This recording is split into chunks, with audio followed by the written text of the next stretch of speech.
Good morning. Welcome to Time in His Word.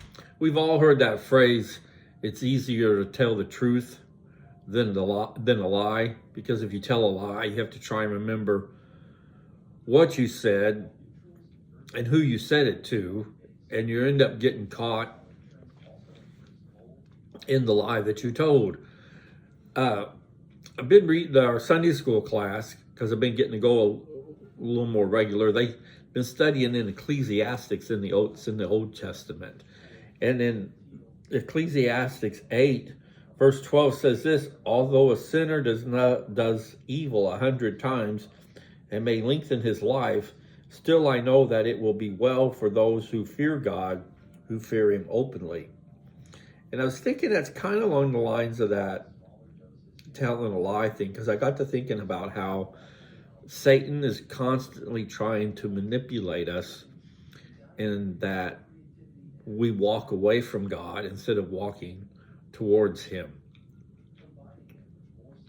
And he tells us lies, and they're little bitty lies. There's nothing huge, just little bitty things, put a little doubt in our thoughts, put a little doubt in our walk, put a little doubt in our faith, and before you know it, instead of walking towards God, we're walking away from him. Every now and then I'll see posted on Facebook, somebody will start it off with, what are some of the reasons why you don't go to church, or why, something along that line. And I'll read through the posts, and it's amazing some of the things that people have been led to believe about why you don't need to go to church every week, why you don't need God in your life. And I read through them and I think, wow, Satan has really done his job. Because as a Christian, we're commanded to meet around God's table each and every week. In Acts 20, verse 7, it says, on the first day of the week, when we gathered together to break bread, Paul began talking to them, intending to leave the next day, and he prolonged his message until midnight.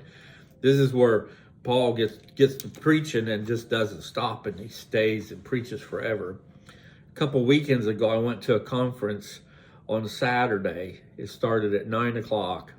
We broke at 2 o'clock for 2. There was no breaks in between. We heard 3 different preachers, and they each preached for about an hour, and then there was music in between them. And believe it or not, the time went really fast, and the preaching was really good. And I always think about people who say that, well, I don't need church, and and they give their reasons. Well, what happens if we get to heaven? That's all there is preaching and singing and singing praises to our Lord. If you're not comfortable with going to church here for just an hour or so on Sunday, how are you going to be comfortable if that's all we do in heaven? Have you ever thought about it that way? But those are those lies that Satan tells. And continue on in verse 13, it says that, but it will not be well for the evil man, and he will not lengthen his days like a shadow, because he does not fear God. If we have our priorities right in our spiritual life, we're going to fear God, but at the same time, we know that he loves us and he wants the best for us, and he's going to show us the path he's laid out for us if we follow him and allow him to lead us. But that's where Satan comes in. He doesn't want us doing that, and he's going to do those little bitty tricky things to get you off course. Maybe like Saturday, this weekend being the 4th of July, there'll be cookouts and stuff. In fact, we're going to one later today, and they're going to shoot fireworks off again tonight. So it's another late night, 10, 11 o'clock before we get home. And it'll be so easy to sleep in the morning because it's Sunday and you pretty well don't do much on Sunday. And in your mind, Satan's going to go, it'll be okay if you miss this one day. Well, if you miss one day, then next week something else will come up. Then the next week something else come up. Before you know it, you've missed a whole month or so.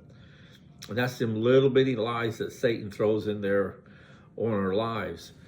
That's when we need to realize that he's trying to trick us, and we lean on our faith in God and lean on our belief in God, and just throw those to the side that Satan's trying to do to us and do what we know we need to do, just like Acts 20,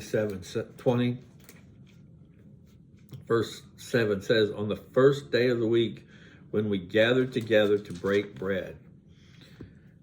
I for all the years driving over the road, I miss Sundays. I miss being able to go to church each and every week, and I miss communion. But I always feel like the cards you're dealt in life, you play them the best you can. While I might have missed, I've also been able to minister to drivers over the years and that. So I turned a negative into a positive.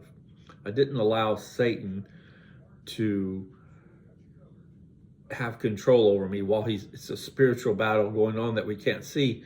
It's one that we can choose where we're going to land.